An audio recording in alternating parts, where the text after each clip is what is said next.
राधे राधे सर्वांना. मित्रांनो, आज आपण विश्वातली पहिली बोलणारी भगवद्गीता याविषयी माहिती जाणून घेणार आहोत.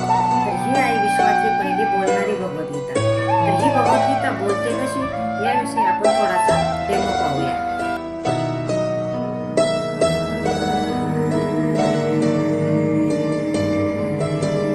व्यर्थ चिंता है जीवन की, व्यर्थ है मृत्यु का भय। आत्म को ना मार पाते शस्त्र अग्नि ना समय।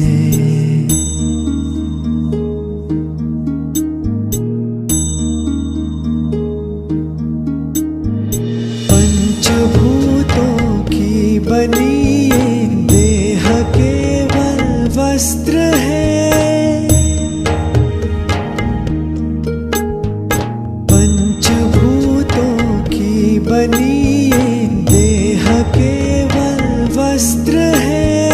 आत्मा का जो वास्तविक है घर कहीं अन्यत्र है।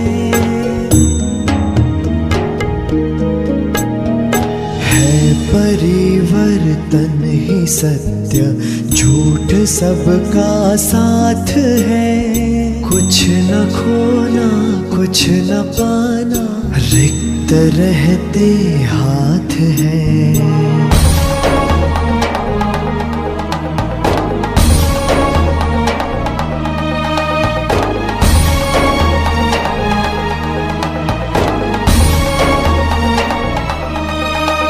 ईश्वर स्वयं है सृष्टि सारी, कहाँ उसको खोजना।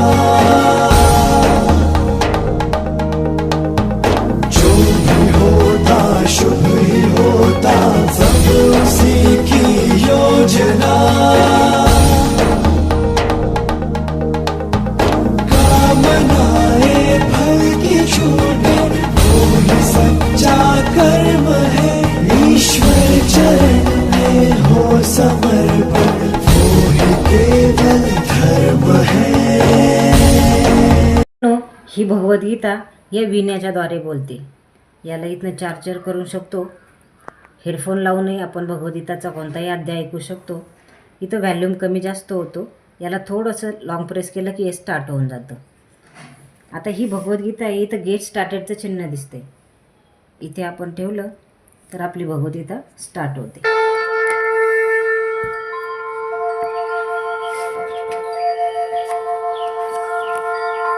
ओरिजिनल पिंपळाचं पान आहे. आपण कुठेही टच केलं तरी भगवद्गीता बोलून दाखवते. अश्वत्थः सर्ववृक्षाणां देवर्षिणां. आता याचे सर्व चित्र सुद्धा बोलतात. आता इथं शंखाचं चित्र दिसते. आपण इथं जर ठेवलं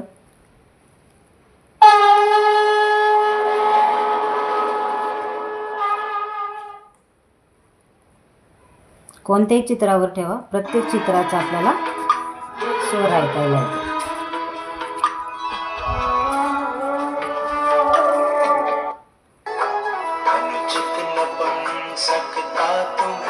है पाक इसमें मन पड़ो, यह शुद्ध कायरता परम तप छोड़कर आगे बढ़ो।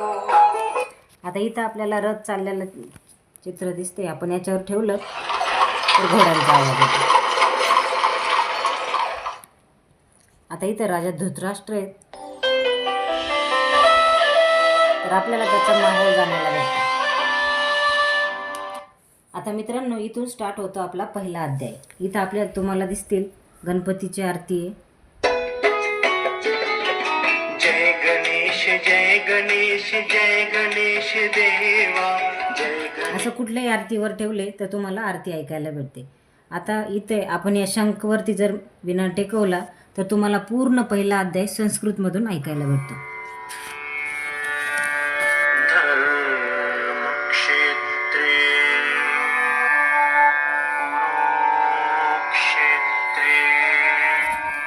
आता हाच अध्याय जर आपल्याला मराठीमधून ऐकायचा आहे तर इथं आपल्याला 15 भाषा दिलेल्या आहेत. तर आपण इथं मराठी भाषा दिसतीये, आपण त्याच्यावरती क्लिक करू. मराठी धृतराष्ट्र धृतराष्ट्राने विचारले, हे संजय, धर्मभूमी कुरुक्षेत्रामध्ये युद्धाच्या इच्छेने एकत्रित जमलेल्या माझ्या आणि पांडूच्या पुत्रांनी काय केले?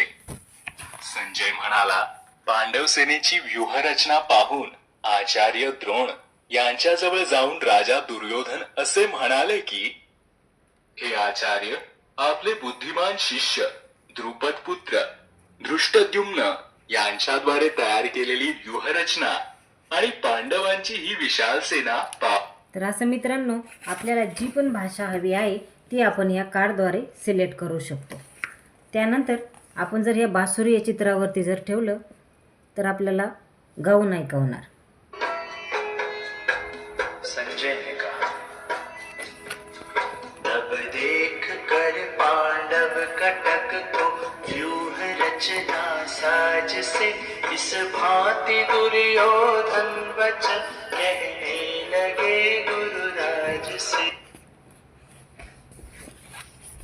नर श्रेष्ठ वह नर श्रेष्ठ है, इनसे रथा जिसको नहीं, वह मोक्ष पाने योग्य है, सुख दुख जिसे सम सब कहीं.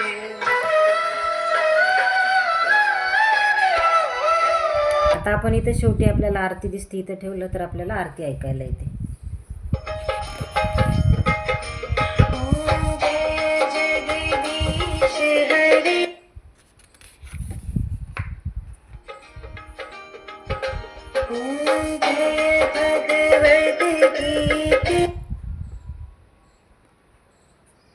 जय भगवत गीता. जय गणेश जय गणेश. असे आहे मित्रांनो आपली विश्वातली पहिली बोलणारी भगवद्गीता. आता ही भगवद्गीता मंदिरामध्ये, जसं आपल्या घरच्या हा ग्रंथ असल्यामुळे आपण आपल्या घराच्या मंदिरामध्येच ठेवतो. पण जर आपल्याला कुठं बाहेरगावी कुठे जायचे असेल तर हे एक मॅजिक कार्ड आहे. याच्यामध्ये सुद्धा आपल्याला 18 अध्याय दिलेले आहेत. तर याच्यामध्ये आपण कोणत्याही याच्यावरती क्लिक केलं तरी आपल्याला यामध्ये सुद्धा अध्याय. धृतराष्ट्राने विचारले, हे संजय, धर्मभूमी कुरुक्षेत्रामध्ये युद्धाच्या इच्छेने एकत्रित जमलेल्या माझ्या आणि पांडूच्या पुत्रांनी काय केले? म्हणजे मित्रांनो आपल्याला यामध्ये सुद्धा 18 अध्याय ऐकायला भेटतात आणि इथे 108 भजन दिलेले आहेत. याच्यामध्ये तुम्ही कोणत्याही भजनावरती फक्त टच केलं तर तुम्हाला ऐकायला भेटते.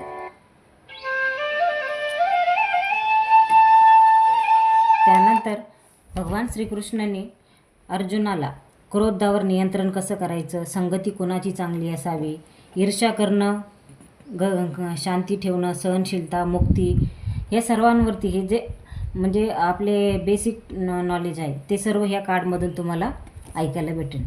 ते इथं असं टच करून फक्त स्टँडवरती ठेवून दिलं तर आपल्याला बिलीफ, विश्वास, भरोसा, परिचय, इंट्रोडक्शन. आता त्यानंतर हे कार्डसुद्धा आपल्यासोबत ठेवणं जर शक्य नसेल तर हे छोटंसं पॉकेट बुक म्हणून आपल्यासोबत आहे. तर याच्यामध्ये सुद्धा मित्रांनो तुम्हाला 108 भजन पाहायला भेटतील आणि ह्यामध्ये सुद्धा 18 अध्याय दिलेले आहेत. आता आपण इथं शशांकवरती क्लिक केलं. धृतराष्ट्राने विचारले, हे संजय, धर्मभूमी कुरुक्षेत्रामध्ये युद्धाच्या म्हणजे या बुक्सद्वारे सुद्धा तुम्ही 18 अध्याय ऐकू शकता. आणि इथे पाठीमागे तुम्हाला दिसतील या सगळ्या भाषा दिलेल्या आहेत. तुम्हाला जी भाषा हवी आहे त्या भाषेमधनं तुम्ही भगवद्गीताचं वाचन करू शकता, ऐकू शकता. तर आता अशी होती आपली बोलणारी भगवद्गीता. तर आपला मेन मकसद हे आहे की संस्कृती टिकवणं आणि हर हर गीता घर घर गीता पोचवणं. तर थँक्यू सो मच मित्रांनो. आपल्याला भगवद्गीता नक्कीच छान वाटली असेल आणि हा डेमो देखील आपल्याला खूप छान वाटला असेल. तर धन्यवाद.